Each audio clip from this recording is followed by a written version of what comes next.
நம்மளே இப்ப இன்னைக்கு அடுத்த என்ன ஒரு வீடியோ பத்தி பார்க்க போறோம்னு பாத்தீங்கன்னா, தமிழக அரசு சத்துணவுத்துறை டிபார்ட்மெண்ட்டுக்கான ஒரு அப்டேட்டை பத்தி தாங்க பார்க்க போறோம். சோ இதுல என்னென்ன அப்டேட் வந்திருக்குது, ஒவ்வொரு மாவட்ட வாரியாக எவ்வளவு காலி பணியிடங்கள் இருக்குது, அது மட்டும் இல்லாமல் 3 வகையான பணிகளுக்கான நோட்டிபிகேஷன் பத்தியும் பிளஸ் அதுக்கான அப்ளிகேஷன் எப்படி ஃபில் பண்றது பத்தியும் தான் இந்த வீடியோ ஃபுல்லா நம்ம பார்க்க போறோம். சோ அதெல்லாம் பாக்குறதுக்கு முன்னாடி இப்பதான் நம்ம சேனலுக்கு ஃபர்ஸ்ட் டைம் வரீங்க அப்படின்னா நம்ம சேனலை வந்து சப்ஸ்கிரைப் பண்ணிக்கோங்க, பெல் பட்டன் கிளிக் பண்ணிக்கோங்க. அப்பதான் நம்ம போறோடைய எல்லாமே உங்களுக்கு உடனே நோட்டிபிகேஷன் வரும். சோ இந்த வீடியோ வந்து ஃபுல்லா ஸ்கிப் பண்ணாம பாருங்க, அப்பதான் நம்ம சொல்ற டீடைல்ஸ் எல்லாமே உங்களுக்கு தெளிவாக புரியும். இனிமே நம்ம டெலிகிராம், பேஸ்புக், இன்ஸ்டாகிராம் குரூப்ல ஜாயின் பண்ணீங்கன்னா கண்டிப்பா ஜாயின் பண்ணிக்கோங்க. அது மட்டும் இல்லாமல் உங்களுக்கு நம்ம வாட்ஸ்அப் குரூப் வந்து கிரியேட் பண்ணிருக்கோம். சோ 38 மாவட்டத்தில் இருக்கக்கூடிய நண்பர்களும் நண்பிகளும் நம்மளுடைய வாட்ஸ்அப் குரூப்ல வந்து ஜாயின் பண்ணி நம்ம கொடுக்குற அப்டேட்ஸை நீங்க உடனுக்குடனே தெரிந்து கொள்ளலாம். சரி வாங்க இப்ப நம்ம அந்த அபிஷியல் நோட்டிபிகேஷன் ஃபுல் டீடைல்ஸ் பார்ப்போம். சோ இப்ப நம்ம ஃபர்ஸ்ட் பார்க்க போறது வந்து பாத்தீங்கன்னா சத்துணவு அமைப்பாளர் காலி பணியிடங்களை பத்தி தாங்க பார்க்க போறோம். சோ இது வந்து பாத்தீங்கன்னா என்ன சொல்லிருக்காங்கன்னா, சத்துணவு அமைப்பாளர், சமையலர், சமையல் உதவியாளர் இந்த பணியிடங்களுக்கு தான் வந்து பாத்தீங்கன்னா புதிய நபர்களை தேர்வு செய்வதற்கான அறிவிப்பானது ஒவ்வொன்றாக வெளியே வந்ததை பத்தி தான் இதுல நம்மளுக்கு கொடுத்திருக்காங்க. இதுல நம்ம முக்கியமா பார்க்க போறது வந்து பாத்தீங்கன்னா தகுதி, வயது வரம்பு, விண்ணப்ப கட்டணம், அது மட்டும் இல்லாமல் ஒவ்வொரு மாவட்ட வாரியாக வரக்கூடிய வேகன்சிஸ் லிஸ்ட் எல்லாமே நம்ம வந்து பார்க்க போறோம். சோ நம்ம ஃபர்ஸ்ட் பார்க்க போறது மாவட்ட வாரியாக இருக்கக்கூடிய வேகன்சிஸ் லிஸ்ட பத்தி தான் பார்க்க போறோம்.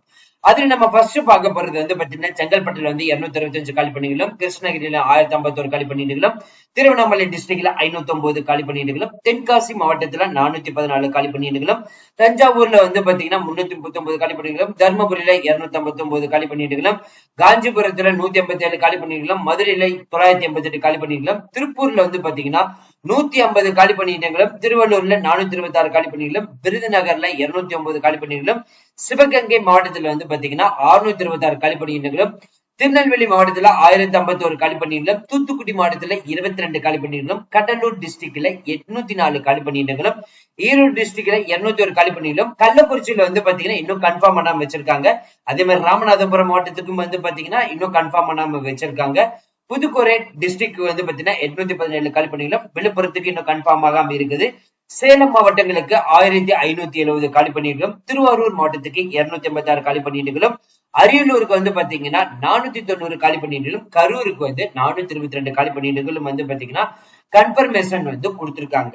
அடுத்து நம்ம பார்க்க போறது என்னன்னு பாத்தீங்கன்னா இதுக்கான வயது வரம்பு எப்படி இருக்குன்னு பாத்தீங்கன்னா, இப்ப நீங்க ஒரு பொது பிரிவினர் இருக்கீங்க அப்படின்னா 21 வயசுல இருந்து 40 வயசு இருந்தாலே போதும் விண்ணப்பிக்கலாம். ஒரு பழங்குடியினரா இருக்கீங்கன்னா 18 முதல் 40 வயசு இருந்தாலே போதும் விண்ணப்பிக்கலாம். விதவைகள் மற்றும் கணவரால் கைவிடப்பட்டவரா இருக்கீங்க அப்படின்னா 20 வயசுல இருந்து 40 வயசு இருந்தாலே போதும் விண்ணப்பிக்கலாம். நீங்க ஒரு பெர்சன் டிசபிலிட்டிஸ், அதாவது மாற்றுத்திறனாளினா அப் டு வந்து 43 வயசுக்கு இருந்தாலே போதும் நீங்க வந்து விண்ணப்பிக்கலாம். அடுத்து நம்ம பார்க்க போறது வந்து பாத்தீங்கன்னா இந்த சமையல் உதவியாளருக்கு தனியா வந்து பாத்தீங்கன்னா ஏஜ் வந்து மென்ஷன் பண்ணிருக்காங்க. அதுல பொது பிரிவினருக்கு 20 இருந்து 40 வயசுக்கும், பழங்குடியினருக்கு வந்து 18 முதல் 40 வயசுக்கும், விதவைகள் மற்றும் கணவரால் கைவிடப்பட்டிருக்கு 20 இருந்து 40 வயசுக்கும் இருந்தாலே போதும் சொல்லியிருக்காங்க. அதே மாதிரி வந்து சத்துணவு அமைப்பாளருக்கு வந்து கல்வி தொகுதிகள் அப்படின்னு எடுத்துட்டீங்கன்னா, நீங்க ஒரு பொது பிரிவினர் இருந்தீங்கன்னா கண்டிப்பா 10ஆம் வகுப்பு தேர்ச்சி பெற்றிருக்கணும். அதே மாதிரி பழங்குடியினர் வந்து 8ஆம் வகுப்பு தேர்ச்சி பெற்றிருக்கணும். சமையல் உதவியாளருக்கு வந்து பொது பிரிவினருக்கு 5ஆம் வகுப்பு தேர்ச்சி பெற்றிருக்கணும். பழங்குடியினருக்கு எழுத படிக்க தெரிந்திருந்தாலே போதும் அப்படின்ற மாதிரி வந்து சொல்லியிருக்காங்க. இனி நம்ம அடுத்து பார்க்க போறது வந்து பாத்தீங்கன்னா அந்த 3 பணிகளுக்கும் வந்து வந்திருக்கக்கூடிய அப்ளிகேஷன் ஃபார்ம் பத்தி தான் இப்ப நம்ம அடுத்து ஒன் பை ஒன்னா பார்க்க போறோம். இப்ப நீங்க திரையில பார்த்துட்டு இருக்கிறது சமையல் உதவியாளர் பணிக்கான அப்ளிகேஷன் ஃபார்ம். நீங்க எந்த ஊர்ல இருக்கீங்களோ அந்த மாவட்டத்துல மென்ஷன் பண்ணிடுங்க. உங்களோட போட்டோ ஓட்டுற மாதிரி இங்க இருக்கும். அதே மாதிரி உங்களுடைய நேம், தகப்பனார், கணவர் பெயர், உங்களுடைய கரண்ட் அட்ரஸ், ஃபுல் டீடைல்ஸ், அதே மாதிரி என்ன பதவிக்கு விண்ணப்பிக்க போறீங்களோ அந்த பதவி. சோ அதோட பதவி தான் மேலே கொடுத்திருக்காங்க, சமையல் உதவியாளர். அடுத்து வந்து பாத்தீங்கன்னா இந்த சமையல் உதவியாளர் உங்களுக்கு எந்த இடத்துல உங்களுக்கு வேலை வேணும் அந்த பிளேஸ் வந்து மென்ஷன் பண்ணுங்க. அதே மாதிரி உங்களுடைய கல்வி தகுதி, டிசி, மார்க் ஷீட், இதோட 3 டாக்குமெண்ட் வந்து பாத்தீங்கன்னா ஜெராக்ஸ் எடுத்து அதுல உங்களுடைய சிக்னேச்சர் இருக்கணும். அதே மாதிரி பர்த் சர்டிபிகேட், உங்களுடைய பிறந்த தேதி வந்து மென்ஷன் பண்ணிட்டு அந்த டாக்குமெண்ட் அட்டாச்மெண்ட் வந்து பண்ணணும். நீங்க என்ன ஜாதியை சேர்ந்தவர்கள் அதுக்கான ஜாதி சான்றிதழ் அட்டாச்மெண்ட் வந்து பண்ணணும். இருப்பிட சான்றிதழ், நீங்க எந்த ஊர்ல இருந்து இருக்கீங்களோ அதுக்கான டாக்குமெண்ட் அட்டாச்மெண்ட் வந்து பண்ணணும். அதே மாதிரி உங்க ஊர்ல இருந்து 3 கிலோமீட்டருக்கு உள்ள சத்துணவு மையம் ஏதாவது இருக்குதா, சோ அதை வந்து மென்ஷன் பண்ணிடுங்க. அதே மாதிரி நீங்க கணவரால் விதவை கணவரால் கைவிடப்பட்டவரா இல்ல ஆதரவற்ற விதவையா இந்த மாதிரி ஏதாவது முன்னுரிமை கோருறீங்கன்னா அதை வந்து நீங்க மென்ஷன் பண்ணி அந்த டாக்குமெண்ட் அட்டாச்மெண்ட் வந்து பண்ணிக்கலாம். பின் குறிப்பு ஏதாவது இருந்துச்சுன்னா அதை மென்ஷன் பண்ணிக்கலாம். டேட்டு சிக்னேச்சரு ஃபில் பண்ணிட்டு நீங்க அனுப்பணும் அப்படின்ற மாதிரி சொல்லியிருக்காங்க. ஃபைனலா வந்து பாத்தீங்கன்னா என்னென்ன டாக்குமெண்ட் வந்து நீங்க வந்து அட்டாச்மெண்ட் வந்து பண்ணிருக்கீங்க அப்படின்னு சொல்லிட்டு அதை வந்து இங்க எல்லாமே வந்து டிக் பண்ற மாதிரி இருக்கும். அதுக்கான டீடைல்ஸ் எல்லாமே இதுல வந்து கொடுத்துருக்காங்க. அதுக்கு அடுத்தது வந்து பாத்தீங்கன்னா சமையலர் பணிக்கான உங்களுக்கு நோட்டிபிகேஷன் வந்து கொடுத்துருக்காங்க. இதுல வந்து பாத்தீங்கன்னா இந்த டிஸ்ட்ரிக்ட் போட்டோ, அதே மாதிரி உங்களோட நேம், தகப்பன கணவர் பெயர், உங்களோட கரண்ட் அட்ரஸ், என்ன பதவி விண்ணப்பிக்க போறீங்கன்னா மேலேயே சமையலர் கொடுத்துருக்காங்க. ஸோ அது எந்த மையத்தின் பெயரை வந்து நீங்க மென்ஷன் பண்ண போறீங்க. சேம் அதே கல்வி தகுதி, அதுக்கான டிசி, மார்க் ஷீட்டு, இது எல்லாமே வந்து இங்க மென்ஷன் பண்ணிட்டு அதுக்கான டாக்குமெண்ட் அட்டாச்மெண்ட் பண்ணணும்.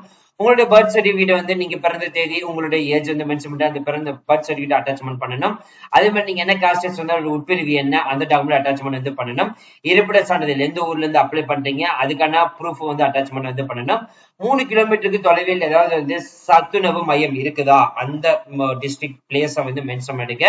அதே மாதிரி நீங்க முன்னுரிமை கோருறீங்க அப்படின்னா மனுதாரர் ஆதரவற்ற விதவியா இல்ல கணவரால் கைவிடப்பட்டவரா, சோ இதை வந்து எல்லாமே வந்து மென்ஷன் பண்ணிட்டு பின் குறிப்பு, உங்க பிளேஸ், உங்க டேட்டு, சோ அதே மாதிரி வந்து சிக்னேச்சர், இதை எல்லாமே வந்து ஃபில் பண்ணணும். சோ இது அலுவலக உபயோகத்திற்குன்னு கொடுத்துருக்காங்க.